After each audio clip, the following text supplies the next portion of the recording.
السلام عليكم ورحمة الله وبركاته. ازيكم يا ابطال سنة 5؟ عاملين ايه؟ يا رب تكونوا بخير. النهاردة بإذن الله هنبدأ في المفهوم التاني اخيرا في الوحدة الاولى، يعني اخيرا خلصنا المفهوم الاول بخير اللي قاعد معانا كتير ده هندخل النهاردة او هنبدأ النهاردة بإذن الله في المفهوم التاني الدرس الاول. يبقى الوحدة الاولى المفهوم التاني اسمه انتقال الطاقة في النظام البيئي، يعني هنعرف ازاي الطاقة بتنتقل في النظام البيئي وهنعرف ايه هو النظام البيئي. الدرس الاول، ايه هو النظام البيئي؟ قال ان النظام البيئي ليه مكونات. المكونات بتاعته كائنات حية، انسان، حيوان، ونبات. دي الكائنات الحية اللي احنا عارفينها. وقال لي انه كمان من مكونات النظام البيئي والعناصر الغير حية. العناصر الغير حية زي المية، زي الهواء، زي الشمس او ضوء الشمس، وزي التربة. ديت عناصر غير حية ما بتتنفس. طيب يوجد العديد من النظم البيئية زي ايه؟ قال لي زي التندرا ديت غابة زي اللي احنا شايفينها كده، ديت برضو تعتبر بيئة بيعيش فيها كائنات حية وفيها عناصر غير حية. او زي البحار والمحيطات برضو دي تعتبر بيئة برضو فيها كائنات حية وفيها عناصر غير حية. وزي الغابات المطيرة برضو دي غابات، بس دايما في معظم الفصول بتاعت السنة بتمطر، يعني بتنزل امطار هناك، عشان كده سميناها الغابات المطيرة زي غابات الامازون المطيرة. طيب زي كمان مين؟ الصحراء برضو فيها عناصر غير حية وفيها كائنات حية. النظام البيئي بقى قال لي هو أي مساحة من الطبيعة تحتوي على كائنات حية وعناصر غير حية تتفاعل مع بعضها. يعني أي مكان أو أي قطعة من الأرض مساحة فيها كائنات حية، إنسان وحيوان ونبات، وفيها عناصر غير حية زي المية والهواء والتربة وضوء الشمس. والمهم أو الأهم إنهم يتفاعلوا مع بعضهم، يعني يستفادوا من بعض. يعني مثلا الكائنات الحية تتنفس من الهواء، والكائنات الحية مثلا زي النباتات مثلا بتنمو في التربة. يبقى المهم ان هما بيتفاعلوا مع بعض. سؤال: كيف تنتقل الطاقة في النظام البيئي؟ يبقى جينا بقى هنا للنقطة المهمة، ازاي الطاقة بتنتقل في النظام البيئي دوت. قال لي بتنتقل الطاقة بين الكائنات الحية عندما يتغذى بعضها على الآخر، وعندما تموت تعود طاقتها إلى البيئة. يبقى كل ما كائنات حية تتغذى على كائنات حية أخرى كل ما تحصل على الطاقة، ولما تيجي تموت بتعود الطاقة اللي هي حصلت عليها من الكائنات الحية اللي تغذت عليها ديت إلى البيئة مرة أخرى. نشاط 2: كيف تحصل الصقور على الطاقة؟ دي كائنات حية. ازاي بتحصل على الطاقة؟ قال لي تعتبر الشمس المصدر الرئيسي للطاقة لكل الكائنات الحية على الأرض. يبقى الشمس هي المصدر الرئيسي للطاقة. حلو، ممكن تيجي سؤال. تاني حاجة: يصنع النبات غذاؤه بنفسه من خلال عملية البناء الضوئي. دلوقتي أنا عندي النباتات، احنا عارفين إن هي كائنات منتجة بتصنع غذائها بنفسها من خلال عملية البناء الضوئي. عشان كده ضوء الشمس أو الشمس عامة مهمة، لأنه من غيرها مش هتحصل عملية البناء الضوئي، والنبات مش هيعرف يصنع غذائه بنفسه ويحصل على الطاقة. تالت حاجة: أثناء البناء الضوئي تمتص أوراق النباتات ضوء الشمس لإتمام التفاعل بين الماء وثاني أكسيد الكربون. احنا قلنا إن ضوء الشمس هو اللي بيعمل اتحاد ما بين المية وثاني أكسيد الكربون. ليه؟ علشان يكون لي سكر الجلوكوز اللي هو مصدر للطاقة. معادلة البناء الضوئي بقى ايه هي؟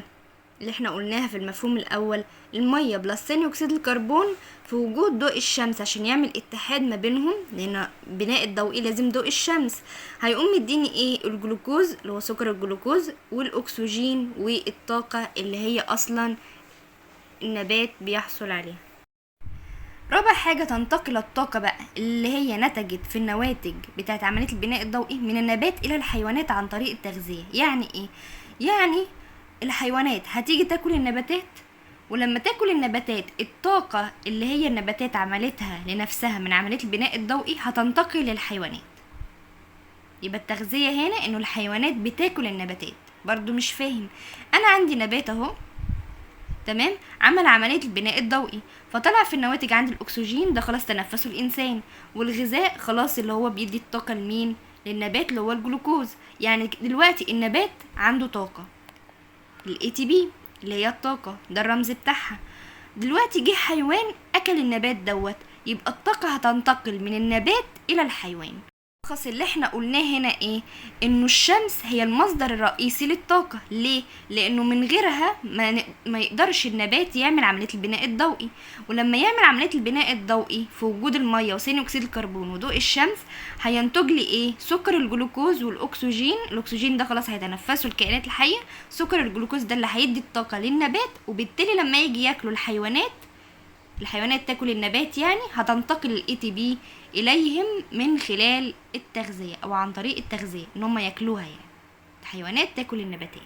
يا ميس دلوقتي عماله تقولي سكر الجلوكوز اللي بتصنعه النباتات من خلال في عمليه البناء الضوئي اللي بيدي النباتات الطاقه اللي هي الاي تي بي. ايه هو بقى سكر الجلوكوز دوت؟ قال ان سكر الجلوكوز دوت هو السكر الناتج عن عمليه البناء الضوئي، وتستخدمه النباتات للنمو. يبقى النباتات هنا بتستخدمه علشان تنمو، يبقى هو الناتج عن عمليه البناء الضوئي في النواتج. تمام. سؤال: ما العلاقة بين ضوء الشمس والطاقة التي تحصل عليها من الغذاء؟ قال لي هنا العلاقة انه يختزن النبات طاقة ضوء الشمس في سكر الجلوكوز. احنا عارفين ان الطاقة الضوئية بتتحول للطاقة الكيميائية بتختزن في سكر الجلوكوز، بعد كده تنتقل الطاقة ديت الى الانسان والحيوان، طبعا بعد ما يتغذوا على سكر الجلوكوز اللي هو الناتج من عملية البناء الضوئي. مثال على انتقال الطاقة في النظام البيئي. هنعرف بقى دلوقتي ازاي الطاقة بتنتقل من كائن حي الى كائن اخر في النظام البيئي. النظام البيئي اللي هي المساحة او قطعة من الارض عايشين فيها الكائنات الحية والعناصر الغير حية بيتفاعلوا مع بعض. اول حاجة عندي ضوء الشمس. ضوء الشمس دوت النبات ايا كان بقى النبات دوت ايه هيمتصه عشان يعمل عملية البناء الضوئي، فيقوم يجي حيوان زي الفأر ياكل النبات دوت، بعد كده يجي حيوان تاني زي الصقر يأكل الفار دوت، وبالتالي الطاقة اللي كانت في النبات انتقلت للفار، بعد كده لما الصقر أكل الفار انتقلت لمين؟ للصقر. يبقى هنا انتقال الطاقة بين الكائنات الحية المختلفة. مما سبق نستنتج ايه بقى؟ هنستنتج انه الصقر حيوان مفترس يحصل على الطاقة من خلال التغذية، ان هو بيتغذى على بعض الحيوانات الاخرى زي مين؟ زي الفئران، زي التعابين، وزي الارانب. تاني حاجة تتحلل الصقور بعد موتها عن طريق الكائنات المحللة، يعني الصقور بعد ما بتموت بتتحلل زي كده ما الانسان بعد ما بيموت بيدفن، وبعد ما بيدفن بيتحلل، يعني ما بيتبقاش منه غير العظم بس. طيب بتحلله عن طريق ايه؟ عن طريق الكائنات اسمها كائنات محللة، دي اللي بتحلل الكائنات الحية بعد الموت بتاعها، وتعود طاقتها الى البيئة مرة اخرى. يعني الطاقة اللي كانت مخزنة في الاجسام بتاعت الكائنات الحية اذا كان انسان او حيوان بتعود مرة اخرى للبيئة. طيب بتعود ازاي بقى للبيئة؟ بتعود الى الهواء او الى التربة، يبقى اما هتعود للهواء او للتربة، يبقى ديت هي البيئة. ملحوظة: لا يتغذى الصقر على النباتات بل يتغذى على الحيوانات التي نفذت عليها، لذلك فهو يعتمد على النباتات بطريقة غير مباشرة للحصول على الطاقة. زي ما احنا لسه شايفين في السلايد اللي قبل اللي فات دوت انه السلسلة بتاعت انتقال الطاقة في النظام البيئي، انه الصقر ما تغذاش على النبات، لا ده تغذى على الفار، والفار دوت كان متغذي على النبات. معنى كده انه الفار اكل النبات والصقر اكل الفار اللي هو اكل النبات، فهنا هو ما تغذاش بصورة مباشرة على النبات، ما اكلش النبات على طول، لا ده اكل الفار اللي كان اكل النبات، وبالتالي هو اخد الطاقة اللي كانت في النبات بس مش عن طريق اكله للنبات مباشرة، لا عن طريق اكله للنبات بصورة غير مباشرة، يعني اكل الفار اللي اكل النبات، ما اكلش النبات على طول، لكن الفار هو اللي اكل النبات على طول، فهو حصل على الطاقة بطريقة مباشرة. يبقى الحيوان اللي ياكل النبات على طول ده حصل على الطاقة بطريقة مباشرة، انما الحيوان اللي هياكل الحيوان اللي اكل النبات ده هيبقى حصل على الطاقة بطريقة غير مباشرة زي الصقر كده. نشاط 3: ما الذي تعرفه عن انتقال الطاقة في النظام البيئي؟ هنقول هنا سؤال: ما انواع الغذاء التي تعتمد عليه الكائنات؟ ايه هي انواع الغذاء اللي الكائنات بتعتمد عليه؟ تعالوا نشوف. اول حاجة تعلمنا ان الكائنات الحية تتغذى من اجل الحصول على الطاقة، تمام احنا عارفين الكلام دوت، الكائن الحي لازم ياكل علشان يحصل على الطاقة عشان يعرف يعيش والعمليات الحيوية تتم بافضل صورة. تاني حاجة، يمكن تصنيف الحيوانات حسب غذائها إلى 3 مجموعات كالآتي. ايه هما بقى ال3 مجموعات دولت؟ المجموعات اللي احنا هناخدوهم دولت هما الإجابة على سؤال العل اللي احنا لسه قايلينه، اللي هو علل في أنواع من الغذاء بتعتمد عليها الكائنات الحية. أول حاجة آكلات العشب، يعني حيوانات بتاكل العشب، يبقى حيوانات تتغذى على العشب فقط. أي الحيوانات ديت زي الأرانب، زي الأبقار، زي الأغنام، زي الماعز. تاني نوع الكائنات آكلات اللحوم. آكلات اللحوم دي اللي بتتغذى على اللحوم، يبقى هنا حيوانات تتغذى على اللحم فقط، زي الأسد وزي النمر اللي هي الحيوانات المفترسة، وزي القط البري أو الوشك المصري، وزي الفقمة اللي هو أسد البحر.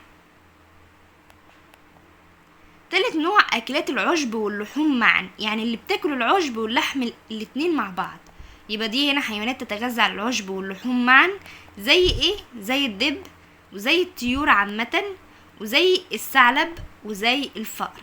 الفأر ممكن ياكل عشب وممكن ياكل لحوم عادي زي الحشرات كده، ونفس النظام الثعلب والطيور. الطيور طبعا زي الصقور ومش لازم العصافير يعني، والدب طبعا. السؤال هنا بيقول علل يتغذى الإنسان على النباتات ليه؟ للحصول على الطاقة والعناصر الغذائية، لأنه لا يستطيع صنع غذائه بنفسه. احنا عارفين ان النباتات كائنات منتجة، علشان كده بتصنع غذاء بنفسها عن طريق عملية البناء الضوئي، وبالتالي بتحصل على الطاقة والعناصر الغذائية أو الغذاء بتاعها اللي هو سكر الجلوكوز من خلالها. إنما الإنسان كائن مستهلك، هو والحيوان ما بيقدروش ان هم يصنعوا غذائهم بنفسهم، علشان كده بيتغذوا على النباتات علشان يحصلوا على الطاقة. لاحظ الجدول التالي الذي يوضح بعض أنواع الغذاء لبعض الكائنات الحية. الجدول اهو، كائن حي والغذاء بتاعه. الكائن الحي زي الوشك المصري أو القط البري، احنا عارفينه طبعا، أخدناه في سنة 4. الغذاء بتاعه بيتغذى على الفأر. طيب الأرنب بيتغذى على ايه؟ على الحشائش. الطائر بيتغذى على الفراشة أو الديدان. كده يا حلوين احنا نكون خلصنا الدرس الاول في المفهوم التاني في الوحدة الاولى الحمد لله. استنوا الفيديو القادم ان شاء الله عن الدرس التاني في المفهوم التاني.